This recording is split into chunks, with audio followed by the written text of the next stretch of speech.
So కొంతమంది స్థానికులు ఉన్నారు ఇక్కడ. ఎప్పటి నుంచి జరుగుతున్నాయి ఏంటి ఆ విశేషాలు తెలుసుకుందాం. ఎప్పటి నుంచి జరుగుతున్నాయి, ఏ విధంగా జరుగుతాయి? 30-40 సంవత్సరాల నుంచి జరుగుతుంది.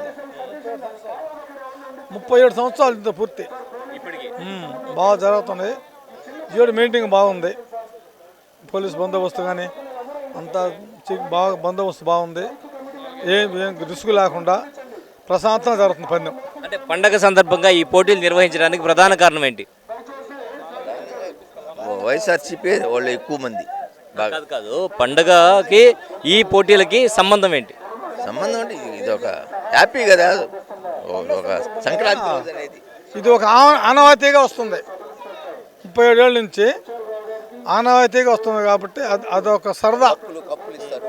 45 గాళ్ళ ఇద్దులు చూడయి. బాగా బాగా అన్ని పార్టీలు కలిసి చేస్తున్నారులే. పార్టీ సంబంధం లేదు. పార్టీ సంబంధం లేదు. మా ఊళ్ళో పార్టీ పెద్ద గొడవలు ఉండవు. హ్యాపీగా ఉంటారు. అందరూ హ్యాపీగా ఉంటారు. గొడవలు లాంటివి ఏమైనా జరిగాయా ఎప్పుడన్నా? గొడవ జరగ అవకాశమే లేదు. అసలు గొడవలే ఉండవు. ప్రశాంతంగా జరిగిపోద్ది. సో ఎడ్ల పందాల గురించి చాలా వివరాలు తెలుసుకున్నాం కదా, మరికొన్ని వివరాలు తెలుసుకుందాం. అసలు ఈ ఎడ్లు పందానికి పనికొస్తాయి అనే ఎంపిక ఏ విధంగా జరుగుతుంది? వాటి శరీరము, వాటి పుట్టుక, వాటి కాళ్ళు, వాటి రంగు, ఆ కంటి చూపు, వాటి కదలికలు, వాటిని బట్టి ఎద్దుని సెలెక్ట్ చేస్తారండి. మనం మామూలుగా దాన్ని సవారి తోలేటప్పుడు దాని స్పీడు దాని గుణము, పోయి రావటము, త్వరగా పోయేసి పక్కకు లాగే ఎద్దుని సెలెక్ట్ చేయరండి పందానికి. చక్కగా నిదానంగా జాకీ ఏ విధంగా మనల్ని రైడ్ చేస్తున్నాడు అనేది ఎద్దుకి జాకీకి ఒక అండర్స్టాండింగ్ ఉంటుంది. దాన్నే పందానికి సెలెక్ట్ చేస్తారు. రంగు అనేది, బుద్ధి అనేది చాలా ఇంపార్టెంట్ అండి ఎద్దుకి. వస్తుంది అది మూగజీవాలు కదా.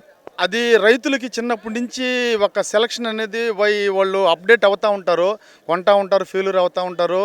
దాన్ని బట్టి వాళ్ళకి ఎద్దును చూడంగానే, బుల్లుని చూడంగానే వాళ్ళకి అర్థమైపోద్దండి. ఇది పందాన్ని పనికొచ్చే ఎద్దా, బాడుగు తోలుకునే ఎద్దు అనేది వాళ్ళకి తెలిసిపోతుంది.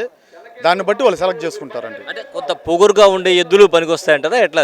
పొగరు అనేది మషన్ షూట్గా ఉండాలండి. ఆ టెంపర్ ఉండే బుల్లే ఈ పందానికి పనికొస్తుంది. పొగరు అంటే పొడబొట్టము, కాళ్ళతో తన్నటం కాదండి. రేస్లో ఎనర్జీ లెవెల్స్ని చూపించే ఎద్దును మాత్రమే వాళ్ళు సెలెక్ట్ చేసుకుంటారండి. సో మొత్తానికి ఎడ్ల విషయంలో మాత్రం అంటే దీంట్లో జాతులు ఏమన్నా ఉంటాయా? దీంట్లో మైసూర్ ఎద్దులు పందానికి ఎక్కువగా సెలక్షన్ చేస్తారండి. పూర్వం నాటెడ్లు కూడా ఉండేటి. ఆ నాటెడ్లు ఏంటంటే క్రమేపీ తగ్గిపోయింది కాబట్టి ఇప్పుడు ఏదో 10%, 3% మాత్రం నాటెద్దులను సెలెక్ట్ చేస్తున్నారు. ఎక్కువ పర్సెంట్ మైసూర్ ఎద్దులే వస్తాయండి. ఇప్పుడు ఈ బాపట్ల ఎద్దులు అవన్నీ కూడా వస్తుంటాయి కదా బాపట్ల నుంచి, అవి కూడా సేమా ఇవేనా? ఎక్కడి నుంచి, ప్రాంతం నుంచి వచ్చినా ఎక్కువగా బెంగళూరు ఎద్దులను మాత్రమే ఈ రేస్కి, బుల్కాట్ రేస్కి ఉపయోగిస్తారు. ఆల్మోస్ట్ ఆల్ మీరు చూశారు కదా, ఆల్మోస్ట్ ఆల్ మొత్తం ఎద్దులు మైసూర్ ఎద్దులు, బెంగళూరు ఎద్దులు మాత్రమే ఉన్నాయండి. అంటే వీటికి పోటీకి వెళ్లే ముందు ఆరోగ్య పరీక్షల విషయం తీసుకుంటే ఆరోగ్య పరీక్షలు ఏమైనా చేస్తుంటారా?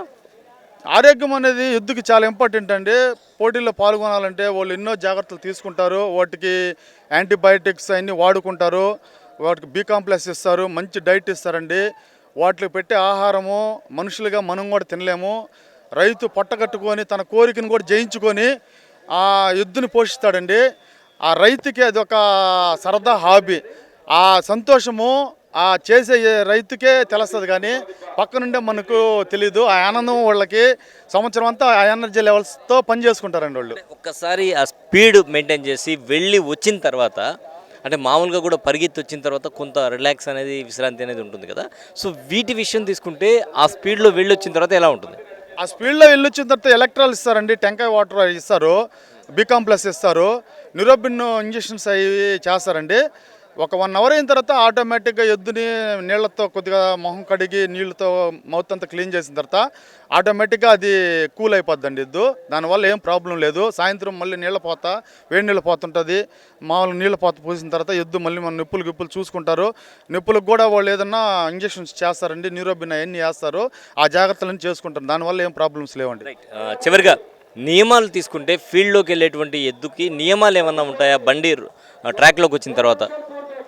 అంటే సుడులు అవన్నీ చూస్తారండి. నియమాలు అంటే ఎద్దుకి సుడులు అవన్నీ ఏంటంటే రైతు పాటిస్తాడు. అనాథ కాలం నుంచి సుడులు ఉంటే పాటనలో కొన్ని తప్పుడు సుడులు ఉంటాయి. ఆ తప్పుడు సుడులు ఉండేటివి సెలెక్ట్ చేయరు. కొంతమంది మొరటగా సుడులదేముంది బుల్ టెంపర్ ఉంటే చాలనుకుంటారు. కొంతమంది అట్లా సెలెక్ట్ చేయరండి. ఎంత టెంపర్ ఉన్నా కానీ సుడులు కూడా పాటిస్తారండి. నియమాలు అంటే ఏముందండి, ఎద్దు పరిగెత్తేదే చూస్తారండి, అంతే. ఏముండవు, ఫీల్డ్ నియమాలు ఏముండవండి. ఎద్దు పరిగెత్తేది, దాని బుద్ధి కరెక్ట్గా పోయేస్తుందా లేదా రేసులో ఆ టైమింగ్నే చూస్తారండి. టైం అనేది చాలా ఇంపార్టెంట్.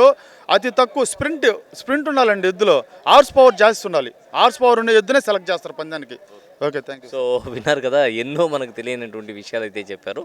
సో మెయిన్గా ఏంటంటే పొయ్యి రావడం ఎద్దు యొక్క టెంపర్ మీద, వాటి యొక్క బలం మీద ఆధారపడి ఉంటుంది. కాబట్టి అంత బలవంతంగా పెంచేటువంటి విధంగా ఎద్దుల ఎంపిక కూడా ఉంటుంది. ఎద్దుల ఎంపిక అనేది చాలా కీలకమని చెప్తూ ఉన్నారు.